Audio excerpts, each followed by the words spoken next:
उत्तर प्रदेश के श्रावस्ती जनपद के कौना तहसील से बहुत ही अजीबोगरीब कारनामा सामने आया है। सुबह अधिवक्ता जब अपने चैम्बर में पहुंचे तो पता चला कि 50-60 अधिवक्ताओं की जो कुर्सियां हैं, प्लास्टिक की कुर्सियां जिस पर वो बैठते हैं, वो कुर्सियां ही गायब हैं। 50-60 कुर्सियां गायब होने की खबर जब स्थानीय पुलिस को दी गई, पुलिस मौके पर पहुंची और अधिवक्ता भी जब इधर उधर तलाश करने लगे तो पता चला कि कौना तहसील परिसर से करीब 400 मीटर की दूरी पर एक तालाब के बगल बने हुए झाड़ियों में ये कुर्सियां रखी हुई थी। सवाल खड़ा होता है तहसील परिसर की सुरक्षा पर कि तहसील की सुरक्षा आखिरकार किसके जिम्मे है। वहां पर रात में होमगार्ड, पीआरडी सुरक्षा कर्मियों को तैनात किया जाता है कि वह इस तरीके से कुंभकर्ण की नींद सोते हैं कि तहसील परिसर में रखी हुई अधिवक्ताओं की कुर्सियां गायब हो जाएं। सोचिए 50-60 कुर्सियां गायब करने में लगभग कितना समय लगा होगा। जो अधिवक्ता के महामंत्री हैं उन्होंने उप जिलाधिकारी से कार्रवाई की मांग की है कि 40-50 कुर्सियां गायब करना कोई सामान्य घटना नहीं है। इसको ले जाने में करीब 2-2.5 घंटे 3 घंटे का वक्त लगा होगा और ये भी संभावना जताई जा रही है कि शायद ये काम किसी चोर का हो सकता है जो यहाँ पर कुर्सियों को ला करके एकत्रित कर रहा था। शायद उसे इसको लाद कर ले जाने के लिए वाहन नहीं मिला। कई सारी चीज़ें हो सकती हैं। पुलिस को इसकी जांच सौंपी गई है। इकौना तहसील परिसर की सुरक्षा आखिरकार किसके जिम्मे है जब 40-50-60 कुर्सियां इस तरीके से रात्रि में गायब कर दिया। सवाल ये खड़ा होता है अगर ये काम चोरों का था तो चोर कुर्सी यहाँ से ले क्यों नहीं जा पाए। गौरतलब है कि पिछले कई महीनों में ये शिकायतें प्राप्त हुई हैं कि तहसील के बाहर जो लोग जनसेवा केंद्र कंप्यूटर खोलकर बैठे हुए हैं उनकी दुकानों में भी कई बार चोरी हो चुकी है। इसके बावजूद भी प्रशासन तहसील परिसर की सुरक्षा को गंभीरता से आखिरकार क्यों नहीं ले रहा है।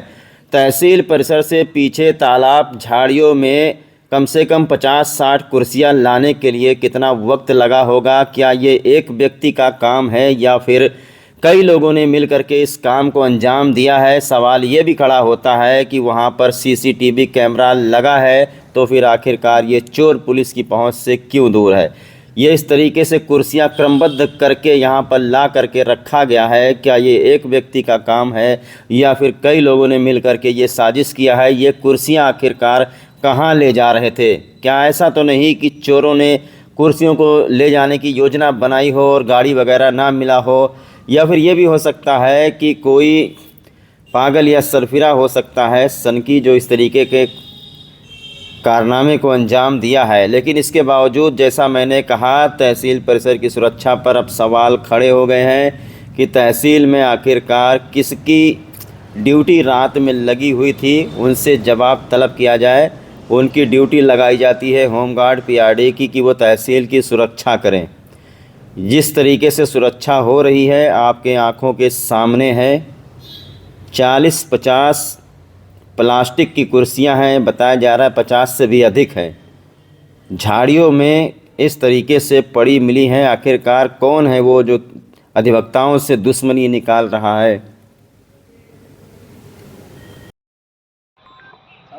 जो होमगार्ड है जो तहसील में रात में ड्यूटी रात में क्या करते हैं।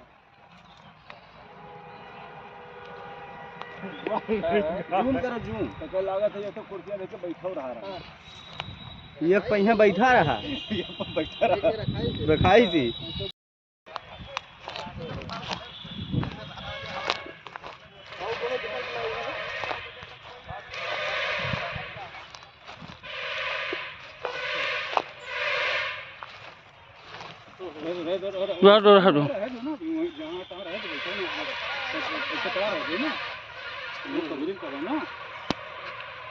कंप्लेंट है बड़ा मेहनत की तो काम बताओ कहाँ पे कहाँ लेके आवा है लेके आवा बताओ दिन में बड़ी तर्री चोरी हो गई। अरे तो पगलेट लौंडा रहा था तो इसीलिए अंदर में प्लास्टिक के कुल 55-60 कुर्सी रही तो धोए लावा है तालीम भाजी कुर्सियाँ तो पड़ी है तालीम हम उतना नहीं पता है।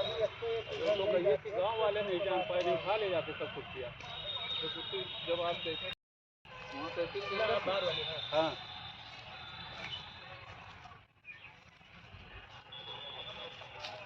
वही वो उनसे सब बरामद हो गई। इसको ले गए थे उस दिन ना, आदमी नहीं मिला। वही है पगलवा।